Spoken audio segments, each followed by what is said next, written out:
When the Honda Pilot Burst debuted in 2003, it was an instant sales success for Honda and pretty much invented the class of car-based SUVs, or CUVs, compact utility vehicles. Flash forward to 2009 and they redesigned the Honda Pilot into the shape we see today. It was a huge radical departure from the mommy looks of the first generation Pilot, and pretty much they took a complete turn and made it more aggressive, more stylish, and pretty much based everything that was great about the first generation Pilot and improved upon what wasn't. For 2012, they redesigned the Honda Pilot. Yes, they did remarket it as a redesign to a refresh, and they did a lot to the car to pretty much keep it fresh, which is typical of a Honda mid-cycle refresh. So I guess the question is, pardon me dog, is it any good? Alright, well let's find that out. This is the key design. This vehicle does not offer keyless entry, just like the 2014 Odyssey does. I'm the kind of person that doesn't give a rat's ass about keyless entry. It's just more stuff that's going to break in 200,000 miles, and that's what Hondas are for, going 200,000 miles. So this is their key design. It's their old-fashioned key design. Put that in quotes. It's pretty simple. There's panic, lock, unlock, and your hold button for the power tailgate, which is actually in the shape of a tiny little Pilot, which I think is pretty cool. If you push unlock and hold twice, it does roll down all the windows in the sunroof as a neat feature. This particular Pilot is a 2012 EXL four-wheel drive in taffeta white exterior with a gray leather interior with black accenting on the carpet, as well as dashboard and upper door panels. Full power automatic driver and passenger side window, power windows, locks and mirrors of course, button for your power tailgate, puddle lamp, as well as stitched leather on the door, as well as armrest. Full power driver's seat with lumbar, as well as a full power passenger seat as well. Step and height is pretty high, but you get used to it, and you get a really nice commanding view of the road. Door shuts like a tank, as this entire car is pretty much revolved around solidity. And you're greeted by pretty much what is the refreshed interior, which I'm going to point out right off the bat, is that these gauges are redesigned, and actually in the 09 to 11 Pilot, there's actual LEDs right here in these gauge hoods that flash the light on the gauges. Now these actually light up independently, same thing with the little notches for your speed, so they look a lot better and a lot more premium. Let's go ahead and start it up. Just crack the door so we can hear it.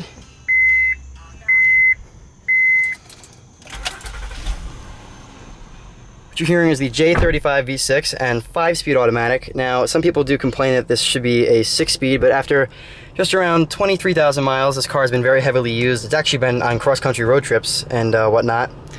I think, I'm just turning the climate control off, that this is better because at the time when they redesigned this car in late 2011, the 6-speed in the Odyssey Touring was still having reliability issues. So I'm kind of glad they held off and used the 5-speed because it really knows what to do with itself, although it can benefit from an extra gear, of course. So a leather-wrapped steering wheel with a side bolstering, of course. Volume controls, cruise control, as well as Bluetooth hands-free link. And with that, let's go ahead and check out the exterior of the vehicle and point out some of the refresh dynamics for the 2012 Pilot. Okay, so back when this refresh came out in early 2012, Honda did market this as the most fuel-efficient, full-size 8-seater person small SUV in its class, and part of that is due to these new Michelin Primacy MX4 tires. They are P235 60R18s on these beautiful aluminum alloy rims with painted silver inserts. You can find those rims on the EX trim as well as the XL. The Touring gets larger at 19-inch rims. Those have halogen, daytime running lights, as well as headlamps and fog lamps, and the refreshed front grille. They actually redesigned in this car. They redistributed about 900 pounds out of the front end and redistributed it throughout the car for a low center of gravity to offer some of the best handling as well as aerodynamics in its class. The shape is actually very aerodynamic to get the fuel economy that it does.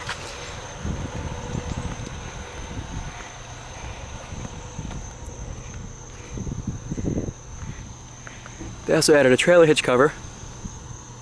They also added laminated glass all around for better sound insulation and from wind and road noise.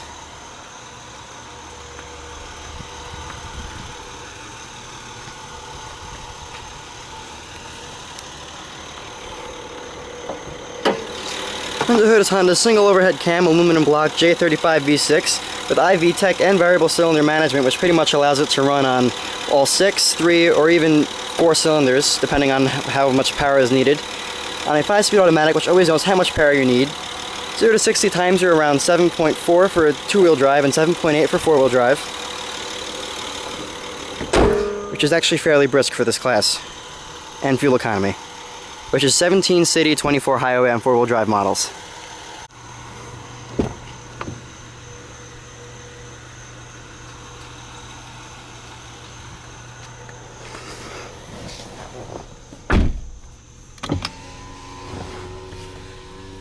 Alright, so coming up on the interior, this is a new screen they put in for 2012, and the redesigned whole center stack here.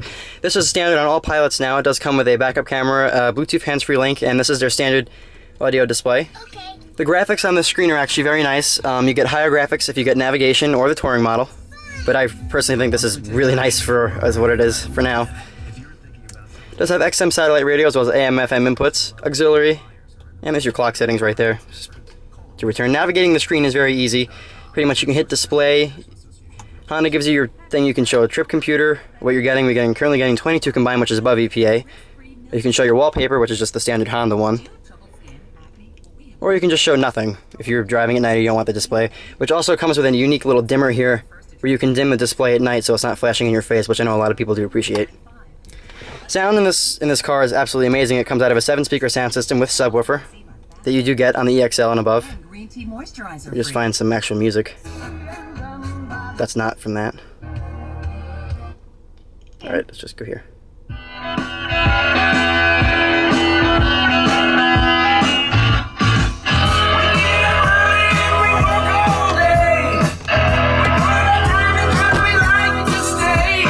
Let's have an auto-dimming rearview mirror that comes on EX and above. Sunglass storage as well as a conversation mirror. Full power tilt sliding sunroof with wind deflector integrated. This is to control your interior lights. You can have on, off, or door, which is nice for battery power so you don't kill your battery. Home link as well as your microphone for Bluetooth. Very nice feeling sun visors, and the headliner is very nicely padded, as you can see, kind of. Damped handles all around for driver passengers. As I mentioned, this is your leather-wrapped steering wheel with side bolstering extensions. This is your Bluetooth connection. It will tell you there's no phone connected, which there isn't at the moment, but it will talk to you and tell you what to do to make a phone call. Your volume controls, so you can just hit back here. The phone controls are pretty easy in this car. Navigation makes it a little more difficult because they put the controls way down here, but this is pretty good. It'll ask you if you want to connect the phone. You can guide it through its whole thing. See, there's my mom's phone. And it's looking for the phone right now. It'll just automatically connect, but her phone's not in here, so it can't do that.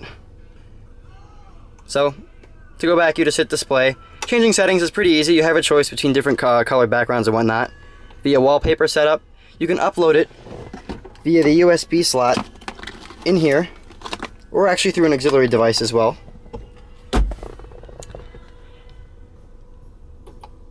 Or you can show the clock instead of your default wallpaper. Changing colors on the display is pretty good as well. Just hit display setup. You can do menu color. You can do red, which I think looks pretty good, especially if you get black pilot. Amber or gray. Blue is fine for now because it's a white car. Blue and white go together nicely. So that's pretty much the infotainment system in the Pilot. It's very intuitive. You can get your compass up here, time, and overall gives the interior a much more premium look, especially for the price tag that this car has. As I mentioned, this vehicle has a 5-speed automatic with overdrive, D3 2-in-1 settings. Does have a standard backup camera with guidance lines. No trajectory, as this is that's where it shows kind of a little bit of its age. Low gear selection, so that's nice. Here's your tri-zone automatic climate control. This comes standard on the EXL. You can control your dual-stage heated seats for driver and passenger. So how you control your rear temperature as well. And you can control all of them via hitting sync. So that's pretty nice. Rear defrost and recirculate. And down here is one of the best features a lot of reviewers love about the Pilot, is that here is a storage bin that's also illuminated by blue LED lights. But this is actually removable for cleaning, this rubber lining. This is very nicely coated in rubber, and actually is adjustable. So you can open which ones you want to show, or just do the whole thing, and you can actually customize your storage by removing these. No, it's not a Toyota interior. I'm just showing you how you can move these things around. This actually has a little tab you can move for cleaning as well. So this entire thing is probably one of the best parts about this car. And in here has got lots of storage. Just have our GPS and a bunch of other family stuff in here. This is our main family vehicle. So it does have a lot of miles on it in about a year and a half that we've owned it. Driver information is navigated through just pushing this button, which I think should have been navigated through the steering wheel, but that's just a small gripe. We're currently averaging 22 miles to the gallon, which is pretty good. I recently drove this car personally from Plattsburgh, New York to Albany and averaged about 27 miles per gallon at around 75 miles an hour. So that's nice. This vehicle does have automatic daytime running lamps and headlamps as well. Let's go ahead and check out the rear of the car as well as some of the other features.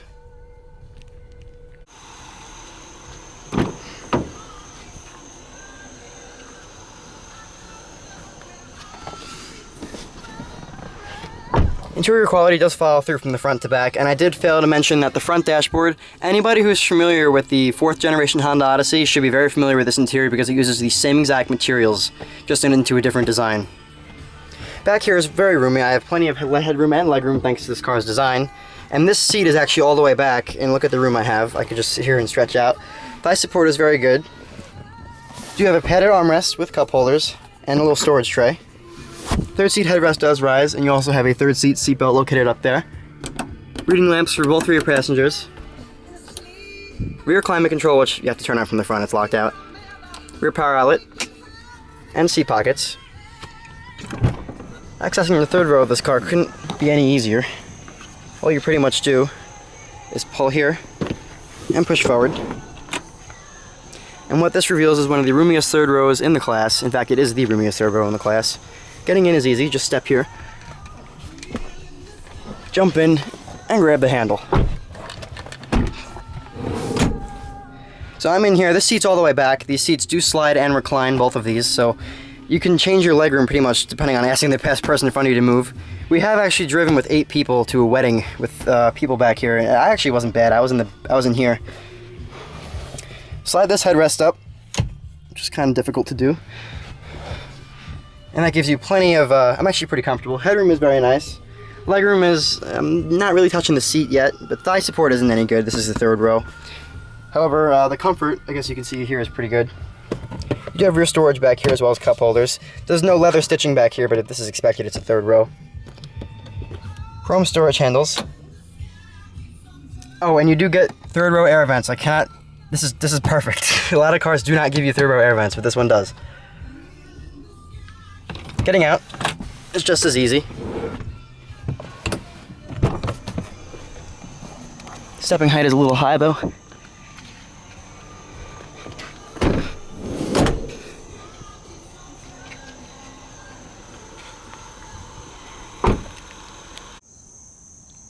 The XL and above does get a rear power tailgate as I mentioned, so you can push and hold. And the vehicle will take care of it for you. Or you can push the little membrane underneath this handle right here to manually open it. Behind the third row is actually lots of storage. You can see the headrest I just had up. By opening this, you can actually lock it to here. Or not. Just try it again one more time. You can actually lock it to here to put luggage in, which actually allows for more storage behind the third row. So as you can see, there's actually lots of room behind this third row for a smaller car. It's your side storage. I do keep some detailing stuff in there. And you get a rear power outlet back here as well. With the third row folded, you get plenty of room back here for any kind of road trip, luggage, some furniture, tables, much more than a CR-V or pretty much any of those cars can fit. The second row folded, you can fit 4x8 sheets of plywood and a person back here. And with that seat folded, you can fit somebody's entire apartment back here, which we've actually done and drove across country with it. So when it comes to practicality, this car has it all figured out.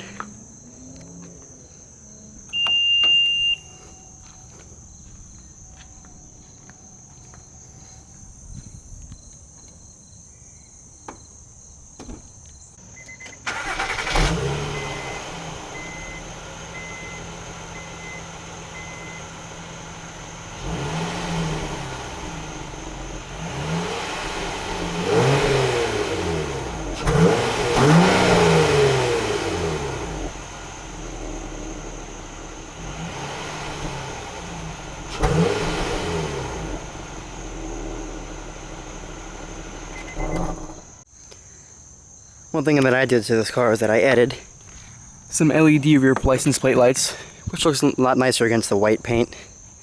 And we did get the luggage racks because we felt it looked weird without, which they omitted for the 2012 refresh.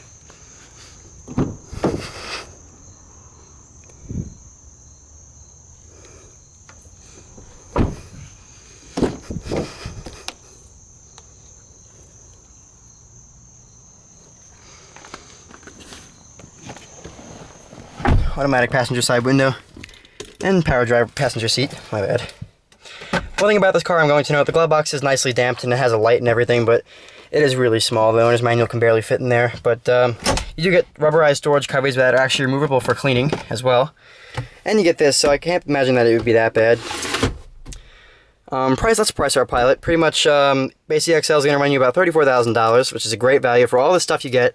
If you opt up for four-wheel drive, that's about, I believe, $3,000, but you need to get four-wheel drive with a Pilot, otherwise you're pretty much driving a two-wheel drive Odyssey that torque steers a lot. And if I were you, I would opt for the luggage racks because it's a really good deal. Overall, you can get this car for a steal. Is it best in class? Yes and no. And a lot of you are going to be shocked at that because you know how I am about this car, but for somebody who really wants all the latest and greatest touchscreens and doesn't really give a crap about driving dynamics, then there's the Explorer, there's, you know, even Chevy's MyLink. This car, what it does so well is that it gives you the miles per gallon, the power, and the ride quality of a Honda that is unrivaled by anywhere else. And that's why this car still wins all these comparisons from cars.com, is because the suspension has got an underlying firmness where it's not too like jittery, yet it's also not squishy like a Toyota. It limits body roll. The engine in this car is mounted very low for center of gravity, and it's much lighter than the first generation Pilot. It makes more torque. So off the line power is impressive, and your miles per gallon, you're always going to be averaging around 25, 22, and even 30 on the highway with the variable cylinder management. So that's just my my quick little owner's review on this car with about 24,000 miles on it. It has been driven everywhere, and it's just a great car. I mean, there's not much to say else about it. So I hope you enjoyed my quick little tour on our family's probably favorite Honda we've ever owned, with the Odyssey coming in second place. Our 2012 Honda Pilot EXL four-wheel drive. Thank you guys for watching, and subscribe for more. And to answer my question is if it wasn't any good, and yeah, it's still very good, despite the fact that it's still, you know, a 2009 platform. The refresh really kept it fresh, and the dog and me are happy about it. Thanks for watching.